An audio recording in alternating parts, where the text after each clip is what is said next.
Hello students, change in profit sharing ratio में हमारा next topic है investment fluctuation reserve, accounting treatment of investment fluctuation reserve. Investment fluctuation reserve एक specific reserve होता है जिसको कि हम क्रिएट करते हैं to make the fall in the market value of the investment.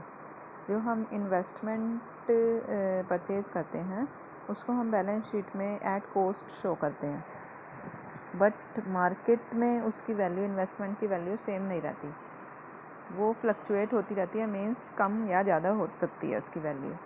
तो जो मार्केट वैल्यू बुक वैल्यू से डिफ़र करती है, उसमें जो डिफरेंस है उसको बियर करने के लिए, मीन्स जब मार्केट वैल्यू बुक वैल्यू से कम हो जाती है तो उस लॉस को बियर करने के लिए हम इन्वेस्टमेंट फ्लक्चुएशन रिज़र्व क्रिएट करते हैं।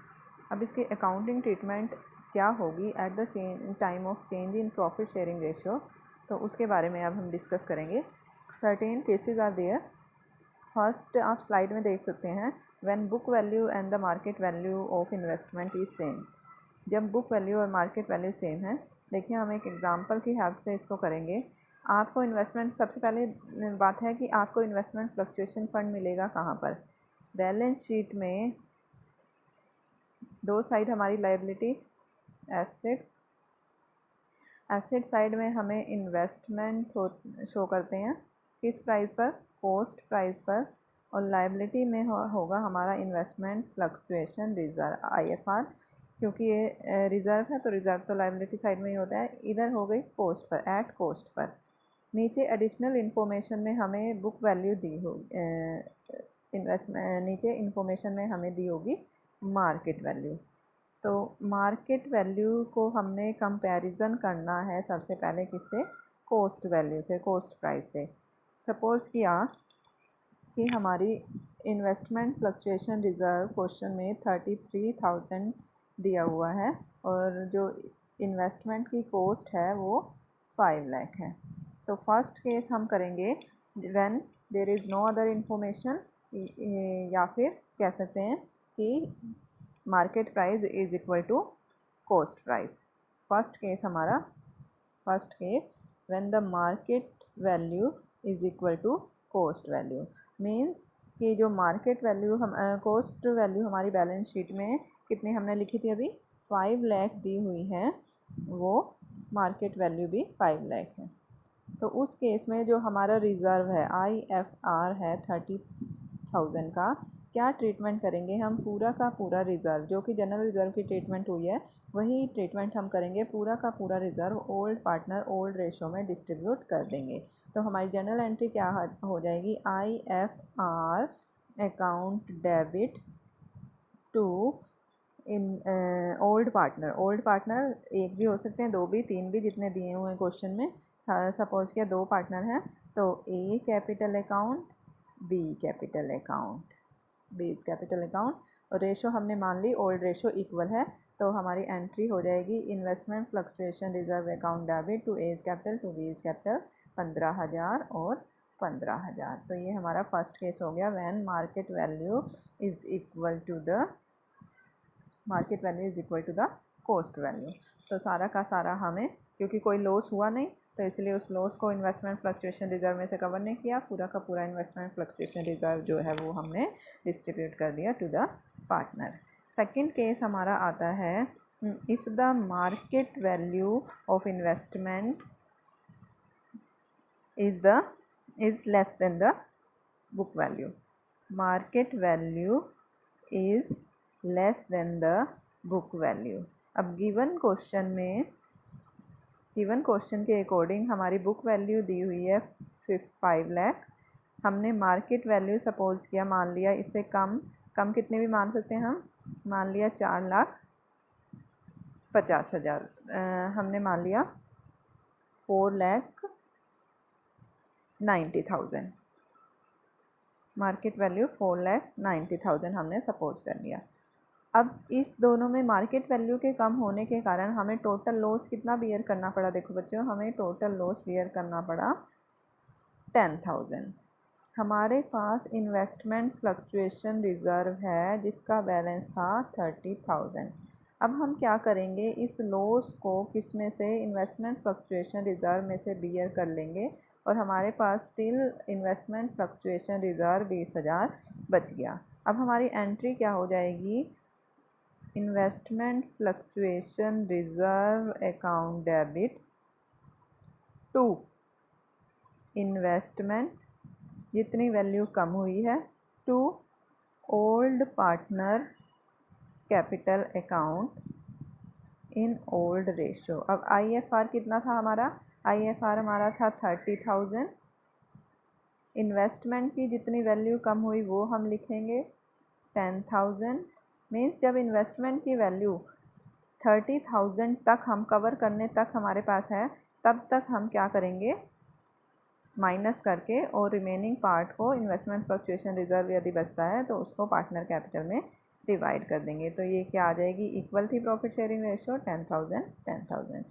तो सेकंड केस हमारा क्या हो गया, जब man one market value is less than the book value, और जो बुक वैल्यू में जो मार्केट वैल्यू में जो कमी आई है वो कितनी कमी आई है कि अभी भी हमारे पास इन्वेस्टमेंट फ्लक्चुएशन रिजर्व जो है वो बचा हुआ है, less than the investment fluctuation reserve था।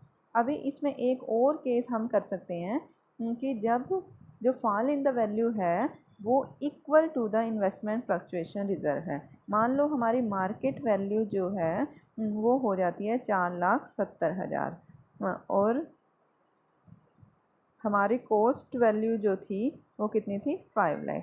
तो टोटल लॉस हमारे पास कितना आया, 30,000। IFR भी जो था हमारा वो भी 30,000 ही था।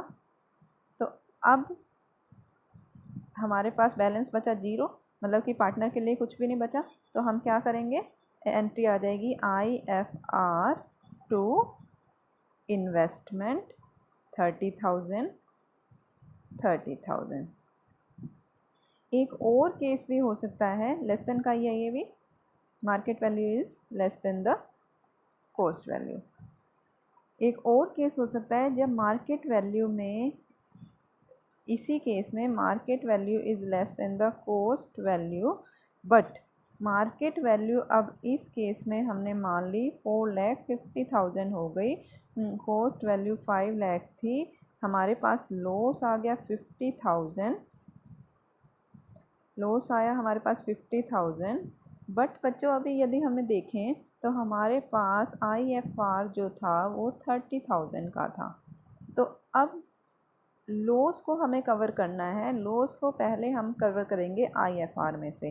तो IFR अकाउंट डेबिट 30,000, लॉस को कवर करना है हमें to investment 50,000। Debit credit must be equal, जो 20,000 का लॉस हुआ अब वो किससे कवर करेंगे, एक्चुअल में वो देना तो पार्टनर को है जैसे वर्कमैन कंपनसेशन रिजर्व के केस में किया था, बट यहाँ पर सीधे पार्टनर नहीं लिख सकते। तो जो अकाउंट हमने उस टाइम खोला था उसी को ही हम यहाँ पर ओपन कर देंगे, रिवैल्यूएशन अकाउंट डेबिट। तो हमारी एंट्री जब मार्केट वैल्यू जो है कॉस्ट वैल्यू से इतनी ज़्यादा कम हो गई है कि पूरा का पूरा लॉस इन्वेस्टमेंट फ्लक्चुएशन रिजर्व में से कवर नहीं हो पा रहा है, तो हमें क्या करना है, जितना इन्वेस्टमेंट फ्लक्चुएशन रिजर्व में से कवर होता है उसको उसमें से कर देना और बाकी को रिवैल्यूएशन अकाउंट में डाल देना है। तो हमारी एंट्री हो जाएगी IFR account debit, revaluation account debit to investment 50,000, और इसके बाद क्या करेंगे, इस रिवैल्यूएशन को पार्टनर कैपिटल में डिस्ट्रीब्यूट कर देंगे। मीन्स अगली एंट्री हमारी हो जाएगी partners capital account debit to revaluation. Clear. इसके बाद हमारा नेक्स्ट केस आता है कि market value is more than the cost value, और IFR जो है हमारे पास एज इट इज़ 30,000 का है। तो यहाँ पर मार्केट वैल्यू को हम बात करें तो वो इंक्रीज़ हो गई है मतलब 5 सपोज़ किया 5,60,000 हो गई है, कॉस्ट वैल्यू थी। अब वैल्यू के इंक्रीज़ होने के कारण हमें प्रॉफिट होगा, प्रॉफिट हुआ हमें 6,000 का। अब इस प्रॉफिट को भी एक्चुअल में क्या करना है, पार्टनर में डिस्ट्रीब्यूट करना है।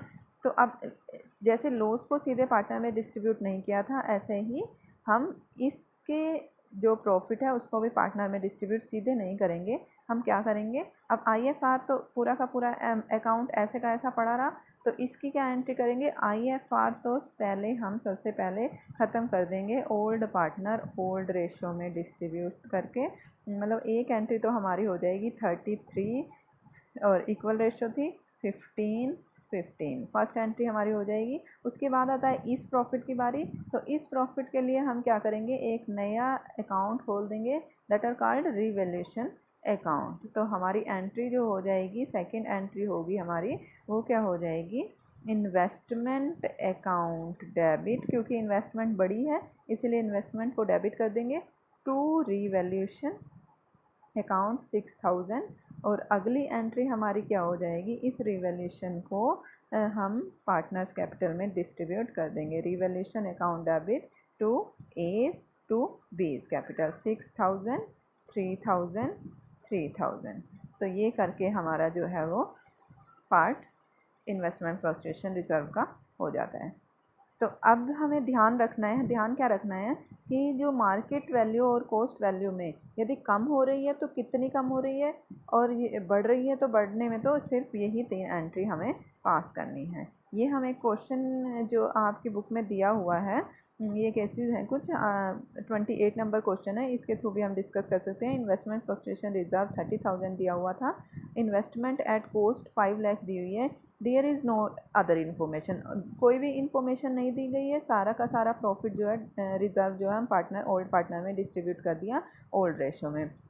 सेकंड जो ऑप्शन दी हुई है, it is a market value of investment is 5 lakh, post value भी 5 लाख दी हुई है, मार्केट वैल्यू भी 5 लाख, दोनों इक्वल हैं। तो हमारे पास कोई लॉस नहीं है जो IFR में से कवर करना है, तो अब उस केस में भी हम पूरा का पूरा IFR डिस्ट्रीब्यूट कर देंगे ओल्ड पार्टनर ओल्ड रेशो में, केस 1 वाला ही एंट्री हो जाएगी। थर्ड क्या है, market value of the investment is 488, 488 कम हुई है, कम हुई है तो हमें चेक करना है कि कितना कम हुई है। अब यदि हम माइनस करके देखें तो हमारी जो वैल्यू कम हुई है वो ही है 12,000। तो पहले क्या करेंगे, जो 12,000 रुपीज़ है वो IFR में से कवर करेंगे। 12,000 IFR में से कवर करने के बाद भी हमारे पास अमाउंट बच जाता है 18,000। तो अब हम क्या करेंगे, 18,000 को ओल्ड पार्टनर ओल्ड रेशो में डिस्ट्रीब्यूट कर देंगे, जैसे कि एंट्री नंबर 3 में, केस 3 में दिया हुआ है। Investment IFR account debit 30,000 to investment, दोनों का difference 12,000, to P to Q to R 963 old ratio में डिस्ट्रीब्यूट कर दिया। इसके बाद जो हमारा केस दिया हुआ है फोर्थ ऊपर ही, if the market value of investment 446 है, 5 लाख था 446 हो गया, मतलब कि वैल्यू जो कम हुई है वो कितनी कम हुई है, 54,000। अब 54,000 के केस में 30,000 तो हम इन्वेस्टमेंट फ्लक्चुएशन रिजर्व में से कवर कर सकते हैं, जैसे कि यहाँ पर कर लिया इसने फोर्थ केस में, IFR account debit 30,000 to investment 54,000। अब बैलेंस बचा 24,000, जिसको कि हमने किस में डाल दिया, रिवैल्यूएशन अकाउंट में डाल दिया। इसके बाद इस रिवैल्यूएशन को ख़त्म करने के लिए पार्टनर कैपिटल में डिस्ट्रीब्यूट कर दिया, P's capital Q's capital R capital to revaluation. Clear. बाद फिफ्थ केस है हमारा, market value of the investment is 5,06,000, जो कि मैंने अभी एग्जांपल में डिस्कस किया था। 6 का प्रॉफिट हुआ है, पहले क्या किया, पूरा का पूरा इन्वेस्टमेंट फ्लक्चुएशन रिजर्व डिस्ट्रीब्यूट कर दिया 30,000, फिर इन्वेस्टमेंट टू रिवैल्यूएशन 6,000 किया, और देन रिवैल्यूएशन टू PQR 6,000 को डिस्ट्रीब्यूट कर दिया। ये तो ही इन्वेस्टमेंट फ्लक्चुएशन रिजर्व की बात। इसके बाद हमारा नेक्स्ट टॉपिक जो है, when reserve and accumulated profit और loss are not to be transfer to the capital account, capital account में ट्रांसफ़र नहीं करना है। हमने इसका फर्स्ट केस पहले किया था, when they are transfer to the capital account, जो अभी तक हम केस करते आ रहे हैं। कैपिटल अकाउंट में जब हमने ट्रांसफ़र किया तो क्या किया कि पार्टनर्स की कैपिटल को हमने ओल्ड पार्टनर को ओल्ड रेशो में डिस्ट्रीब्यूट कर दिया सारे प्रॉफिट को, और लॉस था तो उसको भी। बट जब उसने क्लियरली लिख दिया are not to be transfer to capital account, तो हमें उसको ख़त्म नहीं करना है। मींस इस केस में बैलेंस शीट में जो हमारे रिज़र्व प्रॉफिट होंगे वो एज इट इज़ दिखाई देंगे, नई बैलेंस शीट में वो एज इट इज़ दिखाई देंगे। जबकि पिछले वाले केस में जब they are transfer to the capital account लिखा हो, उस केस में वो नए बैलेंस शीट में दिखेंगे नहीं। तो अब यदि सेकंड केस में हम करते हैं तो हमें क्या करना है, सिर्फ एक वही जनरल एंट्री जो गुडविल के केस में की थी, G2S की एंट्री हमें यहाँ पर करनी है। G2S मतलब gaining partner capital account debit to, क्या एंट्री कर देंगे हम, when gaining partner capital account debit to sacrificing partner. यही हमने गुडविल के केस में की थी। तो हमें क्या करना पड़ेगा कि सबसे पहले हमें गेनिंग और सेक्रीफाइसिंग रेशो कैलकुलेट करनी पड़ेगी और उसके बाद उनके शेयर को इसमें डेबिट क्रेडिट कर देंगे। तो ये हमारा कब होगा, जब जो एक्यूमुलेटेड प्रॉफिट लॉस रिजर्व है उसको हमें पार्टनर की कैपिटल अकाउंट में ट्रांसफ़र नहीं करना है। तो इसको हम एग्जांपल के से हेल्प से कर सकते हैं। देखिए 29 नंबर एग्जांपल है, 4:3 रेशो दी हुई है। ओल्ड रेशो बैलेंस शीट में जनरल रिजर्व 35,000 का दिखा रहा है। उसके बाद कह रहा है new partner new profit sharing ratio कहा है, एक न्यू पार्टनर आया है। न्यू प्रॉफिट शेयरिंग रेशो जो है 5:3:2 है। General entry in the book of firm under the following circumstances. First part कह रहा है when they want to transfer the general reserve to their capital account. जब capital account में transfer करनी है, ईजी है, तब क्या करेंगे, general reserve account debit to old partner to A to B. 4:3 में हमने डिस्ट्रीब्यूट कर दिया 35 को 20 और 15।